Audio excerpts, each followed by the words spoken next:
What is up, AP Stats? It is late on Saturday night, and yes, I know what you're thinking. Coach, why are you up so late? I mean, it's like 1 in the morning. Why are you doing this? Well, I've got another personal day. I've got a day that's coming up this Friday, and then these days are gonna stop. I hopefully promise you that, unless I get sick. But I do want to also say that this weekend my Wolverines let me down. Many of you sent some messages out there, so thank you so much for making my day 10 times more miserable than it already was. I'm joking, obviously. And then to make matters worse, Georgia goes out and wins a huge game. So, yeah, so it's a great day. No, I'm joking. It has been a great day. Hey, I do want to go ahead and get started today. We've gone through 4.2, 4.1. We're going to go through 4.2 day 3 today, specifically as we look at what are the 3 different types of designs. And that's what we're looking at today. As we go ahead into this, I want you to just real quick pause this video, and I want you to go ahead and go through the completely randomized design as it relates to an SAT prep group that's offering 2 different formats. Now within this, what I'd like for you to do is just the one where we take 50 students and we're assigning into 2 various groups. And so you go ahead and get that done, and then we'll check it. All right, now you're back here with it after about 8 minutes of this. This is a very good AP question, and we'll go into that. Here's what your design should have done. You should have started with 50 students, and remember on an FRQ, you can't just write this down, like as far as the model is concerned, this graph. Make sure you talk about it too. So we had 50 students that we put into, I'm sorry, let me backtrack here. Forgot the most important part. We randomly assign. Okay, we randomly assign into 2 different groups, one with 25, another with 25 students. And within the first one, we could label that group 1, and in the second one we could label as like group 2. Okay, so we have group 1, and then we have group 2. In the first group, compared to the second group, we're going to get treatment 1, which would be online. Remember, we've done this before, right? In treatment 2, what do? We give them the second one, which in this case would just be straight classroom. And then at the end, what do? Well, this is where we just compare SAT scores. Okay? So what we did here is exactly what we've talked about already. Is we've called this the completely randomized design. So we'll just put this here, the completely, I'm doing it backwards, so sorry. It's completely randomized design, okay? So this is where it's completely random. Remember too, we're in this experimental world, not in the observational. And the reason why we're doing that is because, someone yell it out loud, nicely done. Yeah, because of the fact that we are randomly assigning into our 2 groups. That's the key. Not a simple random sample, but we're actually assigning at random. That is the difference. The next one we're going to go into is the second one. And this is where, this is, by the way, I know y'all are all singing this, so good stuff there. Let's go into the second one here, and this is where we go into the following. The counselor at this local high school of EKHS hypothesized that the online versus classroom results could be greatly affected by the grade levels of students that were put into each treatment group, which should make sense because if I were to randomly assign, there's a possibility that out of the 25, 15 were seniors and maybe 10 were juniors, right? That number could drastically impact the effect or the comparison between the online versus the classroom. So if we're trying to put something in place where there's equal juniors and seniors, we've got to do something there. And so this is going to be called my randomized The other one was completely randomized design. This is called the randomized block design. You say, Coach, what is a block? Well, a block is something that basically we could set in place before we randomly assign, about right in here, that basically allows me to divide the groups based upon something that's similar. So in our situation, we start with 50 students. Instead of randomly assigning, we're going to go ahead and go straight into the two things. So we're going to have our 20 seniors, that's here, and then our 30 juniors. Okay? So now after this is where we're almost going to have two different mini experiments going on. It's still the same thing, but instead, once we've done this right here, this is where we call this a block. Because why? This is where we're trying to divide up between something that is similar or in common. So because of that, we're going to divide that up right here. Kind of like how we do stratified, where we stratify it and then take a random sample from it. Similar, except this is experimental world. The other one was observational, obviously. So then we go here and we'll go to random assignment. Okay. And the next one, random assignment. Okay. And then what we could do is just each, when we randomly assign into group 1, we'll put 10 students here. And we'll put group 2, 10 students here. Okay. Same thing. This will be group 1. This could be like group 1B. This is group 1A, but whatever you want to say there. This would be 15 students that we'll randomly assign. And this would be 15 students in group 2B, group 2A, okay? All right, so once we do this, we'll say the first one will get the T1, that's treatment 1, that's online. This will be treatment 2, this will be classroom, T1, online, and then the second one's T2, classroom. So you'll notice that it's pretty much the same thing. The only difference is the blue part of where we're actually blocking before we go into the random assignment.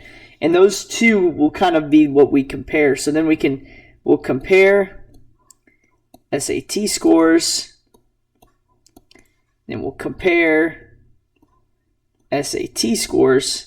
And then what we can do once that's done is then compare these two at the end for one final comparison of those SAT scores that are there.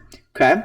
So the key right here is this randomized block design, where we're really trying to put something in place that divides it up and that's something in common before we go into the random assignment. All right, the last thing, number 3, is the counselors are now worried that a student's GPA is certainly going to affect their SAT score. Let's look in only at the juniors. So this is just juniors. And there are 30 total, right? So let's say we were to take the 30 juniors right here. This is not really as much of a model or a diagram, but really just an explanation. So if we want to be sure that the different GPAs are being evenly distributed into the two treatment groups, what we can do is, instead of randomly assigning from here into group 1, group 2, we can actually rank them. So if I took the first compared to GPA and put them to the second, third, fourth, fifth, sixth, seventh, 8th, 9th, and ...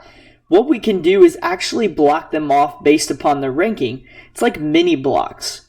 So what we would do is do first and second, third and fourth, fifth and sixth, seventh and eighth, 9th and 10th, and we keep going, okay? So how do I describe that? So what we would do is we would order all students from 1 to 30, and then pair them up based on their GPA rank. It's kind of like mini blocks, right? Okay, and you could say match them up, or based on, and then pair them up based on their GPA ranking, I guess from least to greatest, maybe, just so I guess that's kind of redundant, but least to greatest. Okay, Then we will randomly assign one of the two members to do what? Yep, to take treatment 1, the two members, to do the course online, while the other one does it in the classroom. And then we will randomly assign one of the two members to do the course online while the other one does it in the classroom. So we've done randomly assign. That's a key word. One of the two members to do one course over the period of time. We will compare the 15, who did treatment 1, and the 15 who did to the 15 who did T2, which is online versus classroom. So you would just keep going. So it says, I want to make sure. So order all students from 1 to 30 and then pair them up based on their GPA ranking from least to greatest. Then we'll randomly assign one of the two members to do the course online while the other one does it in the classroom. One thing we might want to put in here is that we will repeat this process for all pairs.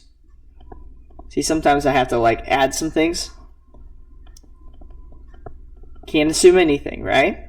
So this idea where I pair together and it's almost like mini blocks, we call this, this is called a match pairs.